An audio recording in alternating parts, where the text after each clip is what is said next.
Bismillahirrahmanirrahim. Assalamualaikum warahmatullahi wabarakatuh.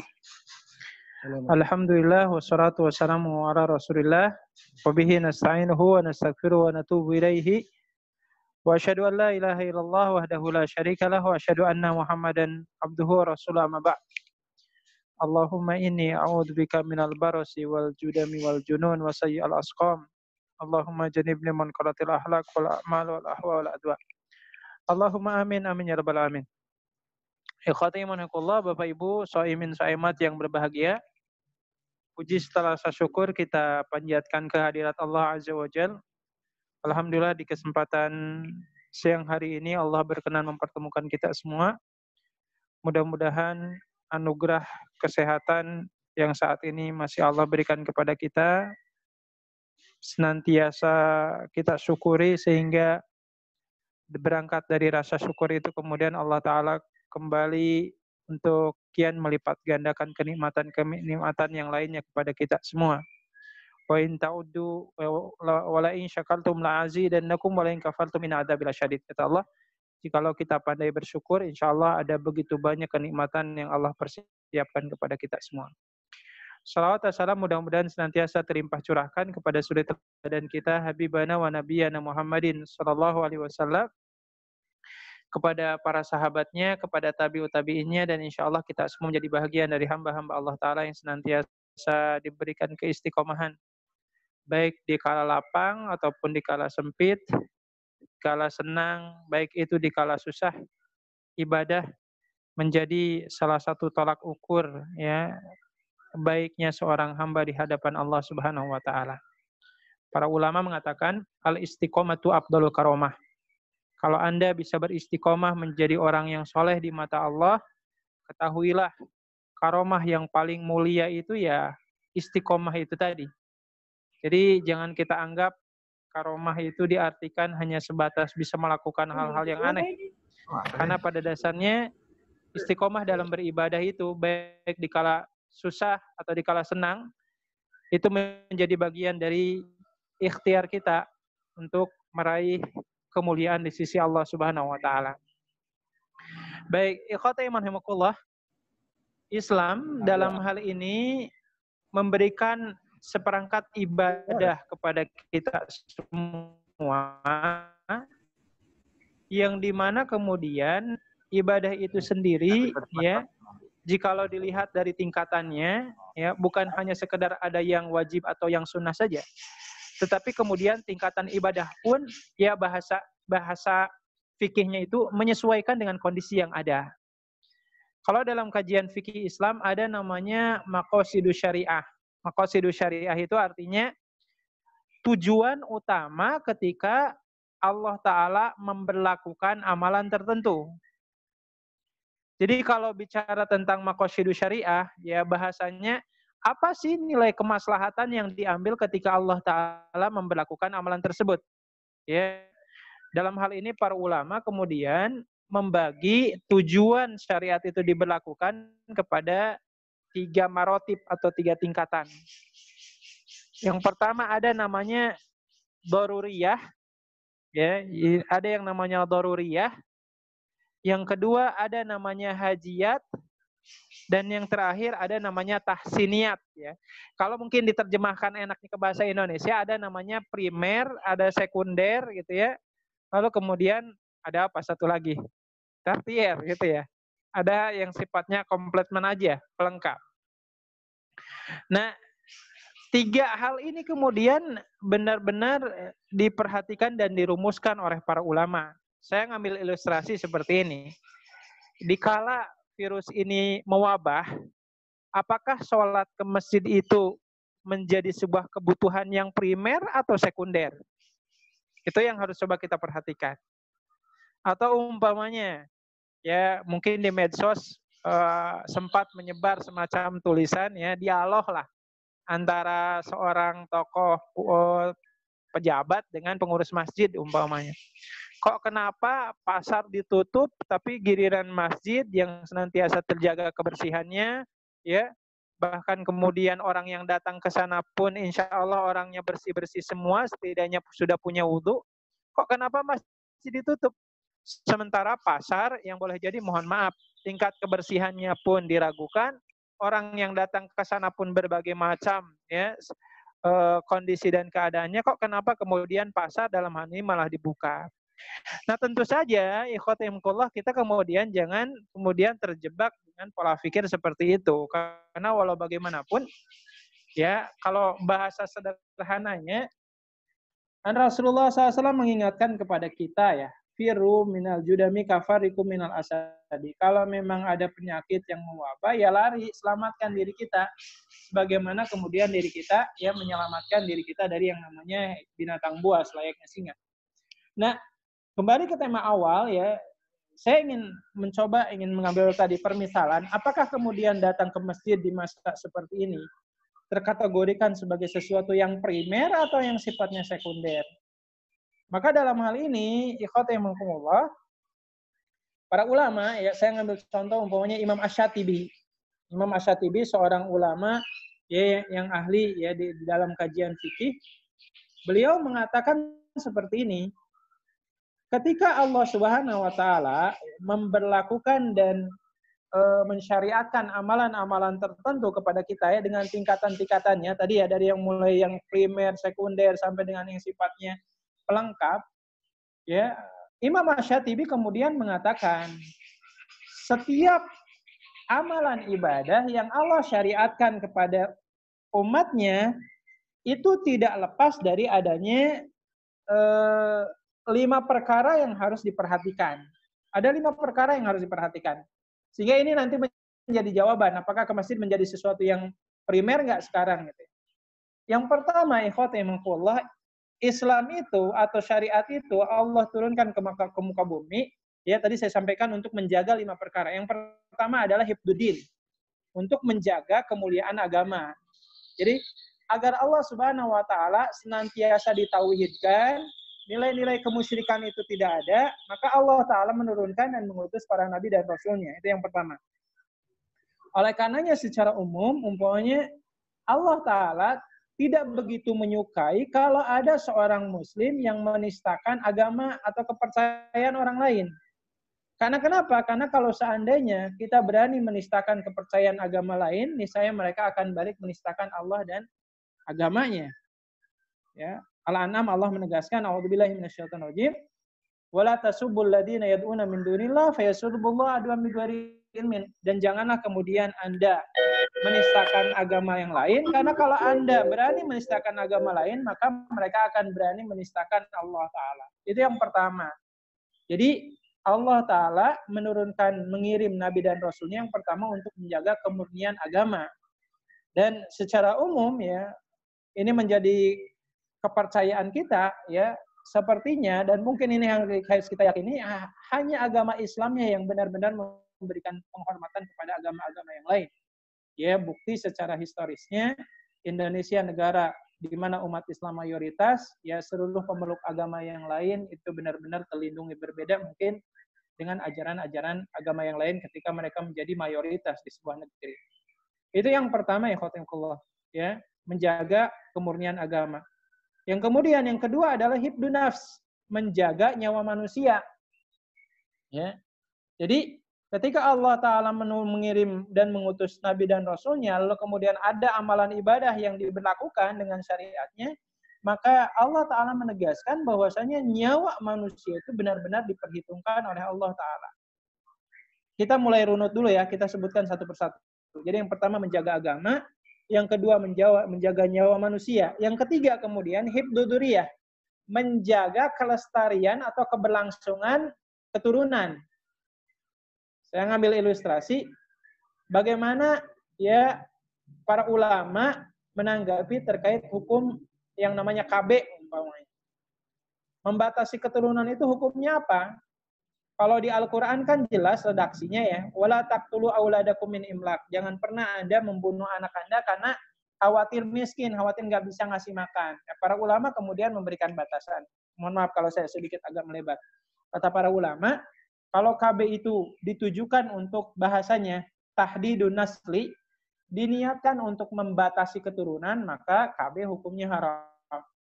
Jadi istilah 2 anak saja cukup, ya secara syariat itu nggak boleh.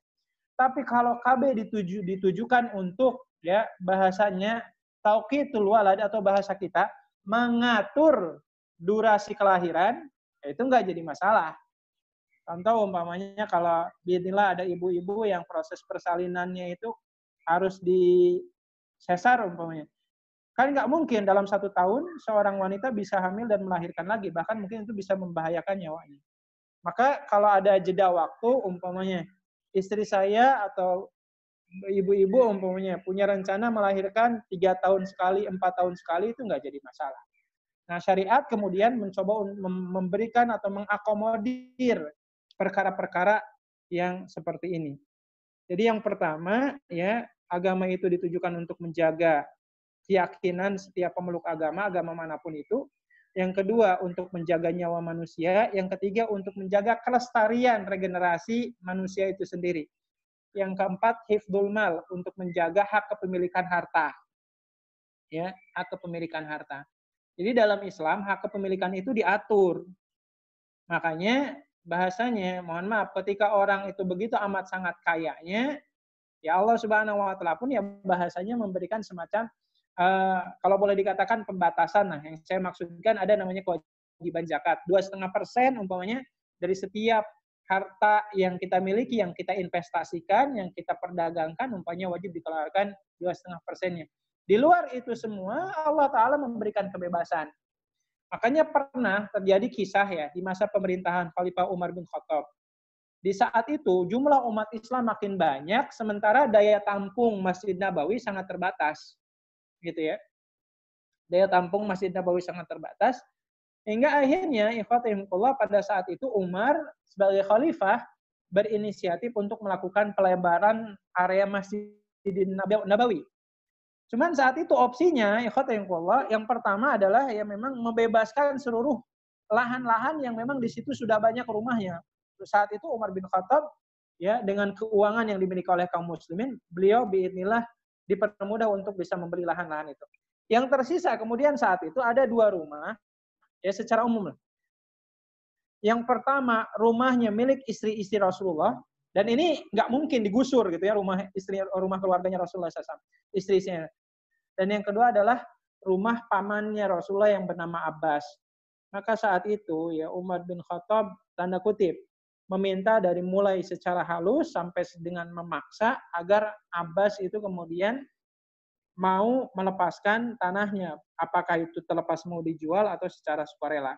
Tapi inilah saat itu kemudian ya ada keterangan di mana saat itu seorang sahabat Nabi yang bernama Ubay bin Ka'ab menceritakan ya, dan ini adalah hadis sahih yang disebutkan oleh Rasulullah di mana Rasulullah mengatakan dulu ketika Nabi Daud alaihissalam diperintahkan oleh Allah Ta'ala untuk membangun bangunan untuk beribadah, saat itu kemudian beliau terkendala dengan banyaknya rumah-rumah warga. Dan saat itu kemudian Nabi Daud tanda kutip memaksa para warganya untuk mau menjual rumah mereka. Akhirnya kemudian Nabi Daud dikecam dalam hal ini oleh Allah Subhanahu wa taala atas tindakan tersebut. Nah, akhirnya singkat cerita ya dari kisah ini bagaimana paman Rasulullah yang bernama Abbas beliau mempertahankan haknya dan itu diakui oleh Allah Subhanahu wa taala hingga akhirnya Umar bin Khattab ya bahasanya menyerah lah. Tidak mau memaksa lagi meskipun ending akhir ceritanya Abbas kemudian mewakafkan lahan rumahnya untuk dihancurkan dan digunakan sebagai lahan pelebaran masjid. Nah, ini poin yang keempat untuk menjaga harta, dan yang terakhir adalah hifdzul akli, untuk menjaga akal manusia.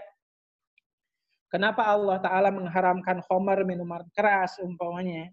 Karena secara umum kan orang kalau dalam kondisi mabok ya, dia tidak bisa mengendalikan dirinya. Dia nggak tahu apa yang dia omongin, ya, apa tindakan apa yang dia lakukan. Orang yang mabok itu secara umum hilang kesadarannya.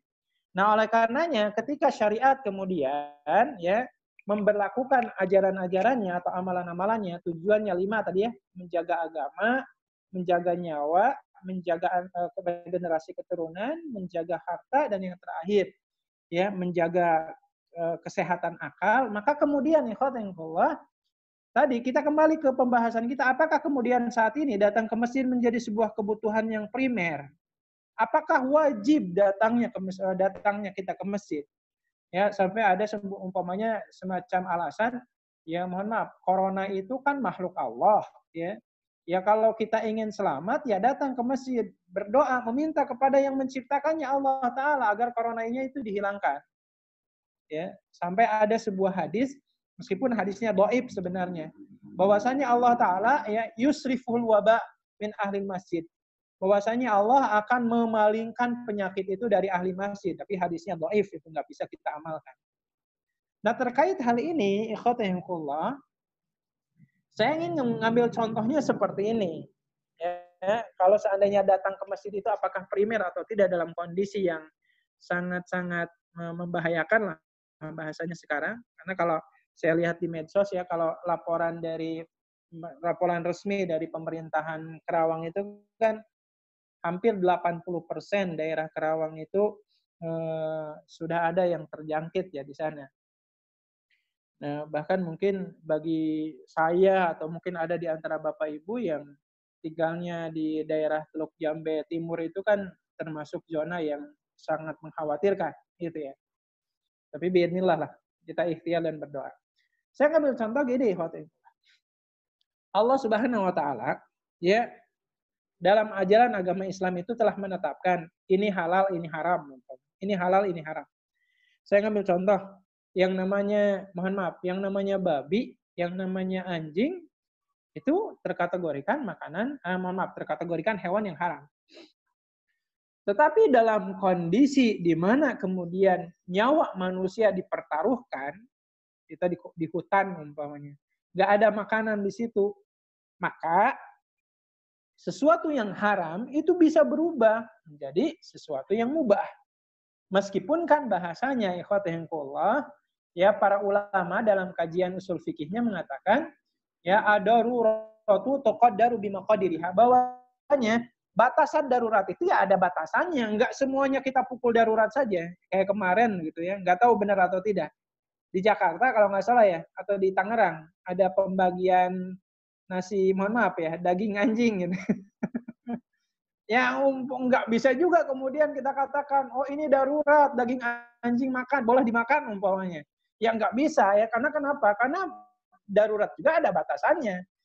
Ya dalam kondisi wabah seperti ini, emang kita masih, mohon maaf, sampai nggak bisa makan, nggak bisa menemukan beras gitu ya. Ya selama masih bisa ada sesuatu yang kita makan, ya sesuatu yang haram itu tetap posisinya dia haram. Ya kalau Rasulullah SAW mengatakan, ma yashudur romak, Anda boleh makan itu sebatas bisa menghilangkan rasa lapar Anda. Anda di hutan, Anda tersesat, tidak punya suplaian makanan, mohon maaf, ada babi hutan di situ, ya silahkan babi hutannya dibunuh, dimakan, tetapi jangan sampai kekenyangan, apalagi sampai dibawa oleh-oleh ke rumah gitu ya, alasannya darurat. Itu saya nggak boleh seperti itu ya. Nah, ini poin penting yang harus kita pahamkan. Jadi, ikhwatahillah, dalam kondisi darurat, nyawa manusia itu menjadi taruhannya, sesuatu yang haram dalam batasan-batasan tertentu bisa berubah menjadi mubah. Alasannya adalah menjaga nyawa kita selaku manusia. Ya sama sebenarnya posisinya punten ketika kita datang ke masjid.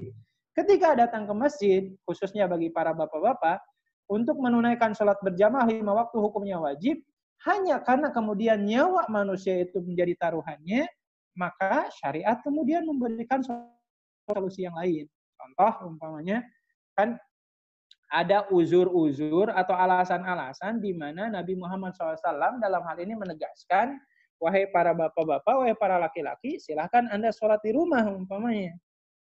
Kapan? Contoh, dalam kondisi hujan yang sangat deras, banjir di mana-mana umpamanya.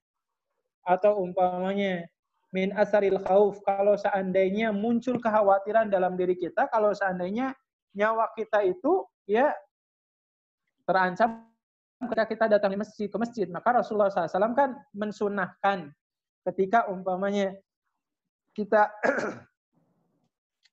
menghadapi situasi seperti ini, lafad adzan pun kemudian ditambahkan ya, shollu fi buyutikum, atau dalam riwayat yang lain shollu fi rihalikum. Salatlah Anda di kediaman Anda, salatlah Anda di rumah Anda sendiri. Itu poin sederhana, ikhwatahillah. Jadi bagaimana dalam kondisi yang sangat-sangat darurat, datang ke masjid, dan bahkan dalam hal ini mohon maaf membahayakan nyawa kita, maka ini berarti tingkat kemadorotannya jauh lebih besar. Maka syariat dalam hal ini jauh lebih memandang begitu berharganya nyawa kita dibandingkan kita harus memaksakan diri datang ke masjid. Gitu ya. Jadi ini yang harus kita pahamkan. Jadi kalau tadi ditanyakan umpamanya, kenapa kok masjid ditutup, pasar kok dibuka? Lain lagi ceritanya, karena kenapa? Kalau pasar itu berhubungan dengan perut kita, berhubungan dengan suplaian makanan kita.